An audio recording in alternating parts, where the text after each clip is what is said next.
Hello friends, जैसा कि आपको पता है कि हमारी इंडियन ज्योग्राफी की सीरीज चल रही है और उसमें हम तटीय क्षेत्र की बात कर रहे थे और तटीय क्षेत्र में ये है उसका सेकंड पार्ट। तो देखिए, नो बकवास, सीधा स्टार्ट करें हैं। हम किसकी चर्चा कर रहे हैं? तटीय क्षेत्र की। तटीय क्षेत्र के बारे में मैं आपको ऑलरेडी उनकी लंबाई चौड़ाई और कितने राज्य और कितने केंद्र शासित प्रदेशों से तटीय क्षेत्र लगता है, ये सारी चीजें मैं आपको बता चुका हूँ। ठीक है, अब देखते हैं कुछ फैक्ट हैं जिनसे अक्सर क्वेश्चन बनते हैं।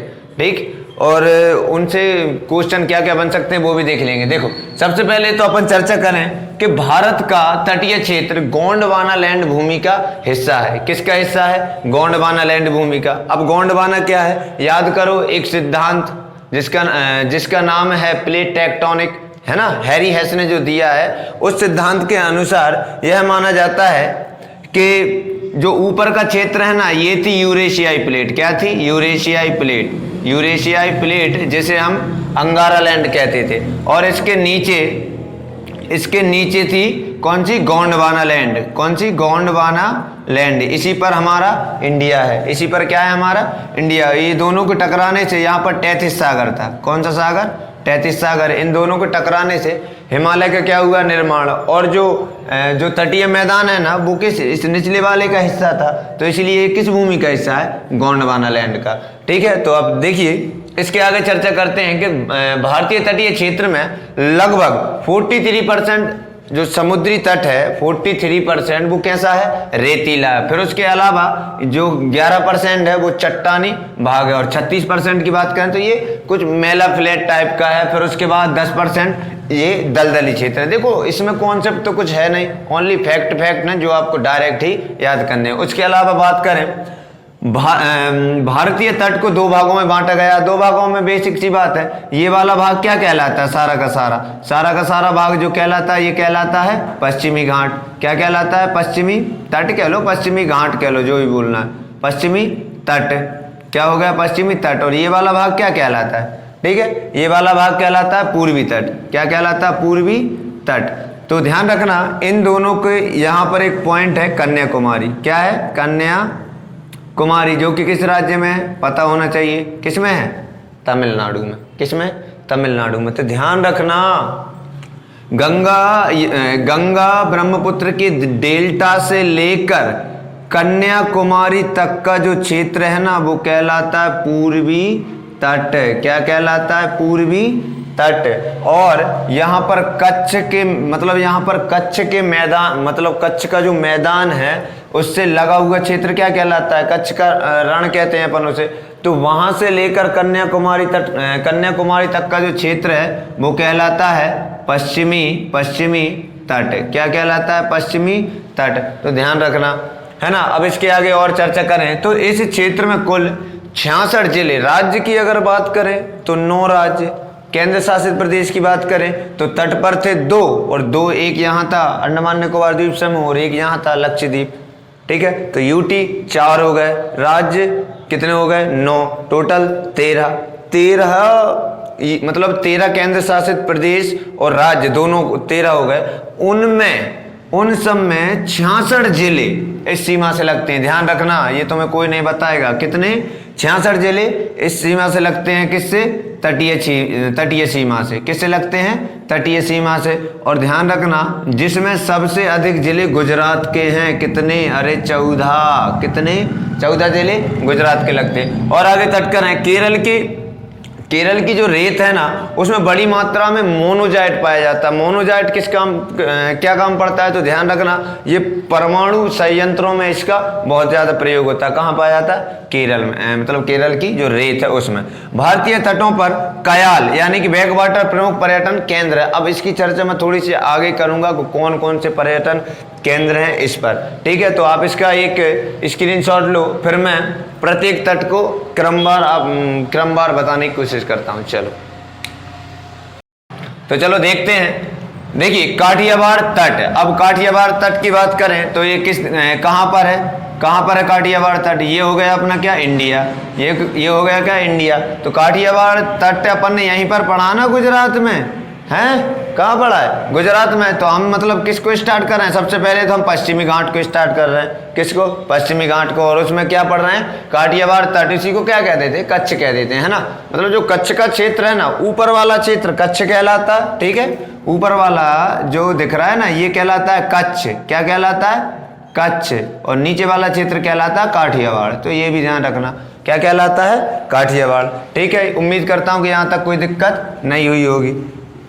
ठीक है, अब आगे चर्चा करते हैं कि इसमें कौन कौन से फैक्ट हैं। देखिए कौन कौन से फैक्ट हैं यहां पर।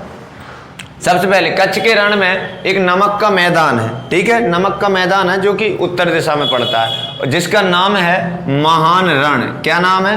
महान रण। उसके बाद काठियावाड़। काठियावाड़ जो है ना, ये प्रायद्वीप के दक्षिण मतलब इस प्रायद्वीप के दक्षिण में एक रेंज है जिसका नाम है गिरी। क्या नाम है?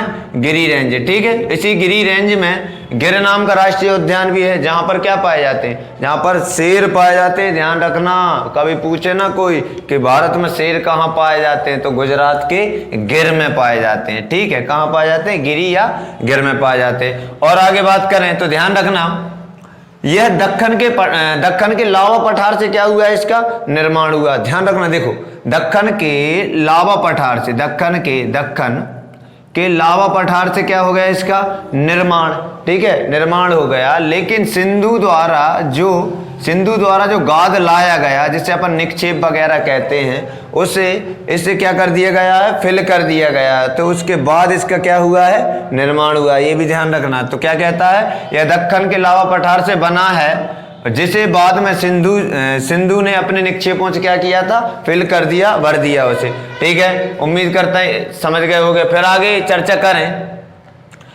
चर्चा करें तो माउंट गिरनार। क्या? माउंट गिरनार यहाँ की क्या है? सबसे ऊंची चोटी। देखो सबसे ऊंची चोटी का अर्थ मैं सिर्फ तट की बात कर रहा हूँ, ठीक है, तट की बात कर रहा हूँ। तो माउंट गिरनार यहाँ की प्रमुख चोटी है या सबसे ऊंची चोटी। फिर उसके बाद चर्चा करते हैं, इसके बाद अपन कहाँ आ गए? उसके बाद आ गए अपन कोंकण तट पे। कोंकण तट 2 राज्यों में फैला हुआ है, एक तो महाराष्ट्र और दूसरा गोवा। तो सुनो, यह दमन जो कि एक केंद्र शासित प्रदेश है, यह दमन से स्टार्ट होता है और गोवा तक चलता है।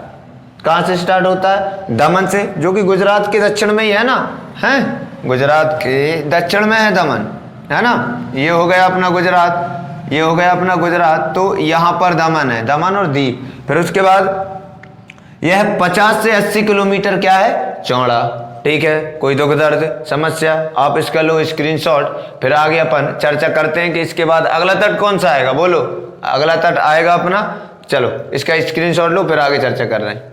चलो आगे बढ़ते हैं और देखते हैं। देखिए अब हम चर्चा करते हैं कैनरा तट की, ठीक है। किसकी? कैनरा तट की। अब मैं ऑलरेडी बता चुका हूं कि लंबाई कितनी किन राज्यों में, ठीक है। तो किस राज्य में है? कर्नाटक में। अब देखो गोवा से लेकर मंगलूर तक इसका क्या है? विस्तार। गोवा से मंगलुरु तक इसका विस्तार है। याद रखना, शरावती नदी यहाँ की प्रमुख नदी है, ठीक है। और इसी पर भारत का सबसे बड़ा जलप्रपात है जिसका नाम है जोग या गरसोप्पा, ठीक है। अब कई लोग कहेंगे सर कुंचिकन, देखो वो ऊंचा है, सबसे बड़ा पूछे तो ये, ऊंचा पूछो तो बराह नदी पर है कुंचिकन, ठीक है, जलप्रपात है। और दुनिया का पूछे तो कौन सा? वेनेजुएला ओरिनिको नदी है, नाम है एंजल जलप्रपात।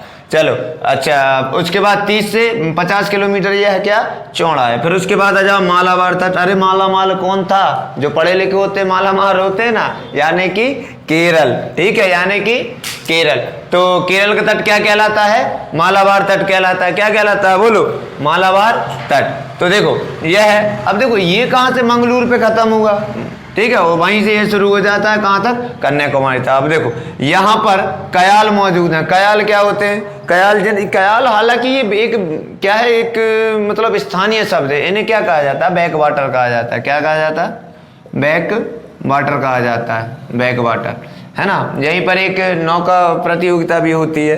तो यहीं पर वेम्बनाड झील है। क्या है? वेम्बनाड झील, ठीक है। यहीं पर क्या है? वेम्बनाड झील है, जो कि भारत की सबसे लंबी झील।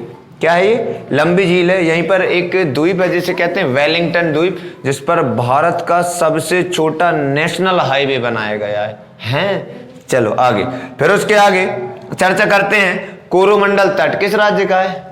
हैं किस राज्य का? अरे तमिलनाडु। किस राज्य का है? तमिलनाडु। अब हम किस तरफ आ गए? हम पूर्वी घाट पर आ गए। अब हम करते हैं चर्चा तमिलनाडु की। तो ध्यान रखना, यह पुलिकट झील से कन्याकुमारी तक फैला हुआ है, ठीक है, या कन्याकुमारी से ऊपर की ओर जाएंगे तो पुलिकट झील तक है। इसी क्षेत्र में कावेरी नदी अपना डेल्टा बनाती है। कावेरी नदी यहाँ की प्रमुख नदी है, जो कि कहाँ से निकलती है? ब्रह्मगिरी कर्नाटक से निकलती और आकर बंगाल की खाड़ी में मिलती है और डेल्टा बनाती कहाँ? तमिलनाडु में, ठीक है, जिसे दक्षिण भारत का अन्न भंडार कहा जाता है। किसे?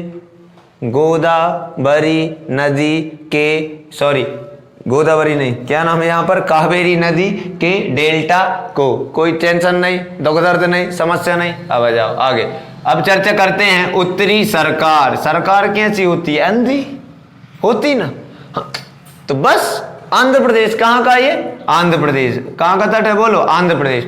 यह उत्कल मैदान के दक्षिण में है, बिल्कुल ऊपर क्या है? उत्कल है, उसके नीचे क्या है? उसके नीचे क्या है? उत्तरी सरकार है। तो दक्षिण में तथा पुलिकट झील से लगा हुआ है, ठीक है। फिर यहीं पर श्रीहरिकोटा द्वीप है। अब श्रीहरिकोटा द्वीप क्या है? श्रीहरिकोटा द्वीप में ध्यान रखना इसरो का सार मौजूद है। अब कई लोग कहोगे सर व्हाट इज दिस सार? अरे यहीं इसी सार से, इसे श्रीहरिकोटा रेंज कहते हैं, सार। यहीं से इसरो अपने जितने भी रॉकेट है ना, उनका क्या करता है? उन्हें लॉन्च करता है, ठीक है। जो भी उसके PSLV, GSLV, ASLV, ठीक है, और भी SSLV अभी किया है, पर उसके बाद एक NSLV बन रहा है, ठीक है। तो बहुत सारे जितने भी रॉकेट है सबको कहां से प्रक्षेपित करता है, यानी छोड़ता है? यहीं से। और आगे चर्चा करते हैं। अब आ जाओ उत्कल के कहाँ का है? उड़ीसा का। इसमें महानदी का डेल्टा शामिल है। हाँ बिल्कुल, क्योंकि उड़ीसा में तो बहती महानदी, और इसी महानदी पर क्या है? हीराकुंड बांध, जो कि सबसे लंबा है। फिर उसके बाद यहाँ पर चिल्का झील है, बिल्कुल भारत की सबसे बड़ी खारे पानी की लैगून झील चिल्का। फिर उसके बाद बात करें बेंगा कहाँ पर है? बेंगा कहाँ पर है? बंगाल में, पश्चिम बंगाल, वेस्ट बंगाल। सुंदरबन डेल्टा से उड़ीसा तक फैला हुआ है। हुगली तथा दामोदर नदी यहाँ की प्रमुख नदियां हैं। तो मैंने जितने मतलब जो अपने तटीय क्षेत्र पढ़ रहे थे उनके बारे में कुछ ये फैक्ट बता दिए हैं, जो परीक्षा के पॉइंट ऑफ व्यू से बहुत ही महत्वपूर्ण है। इसके बाद अपन इसी क्रम को आगे बढ़ाते हुए नेक्स्ट टॉपिक पर अगली वीडियो बनाएंगे। ओके।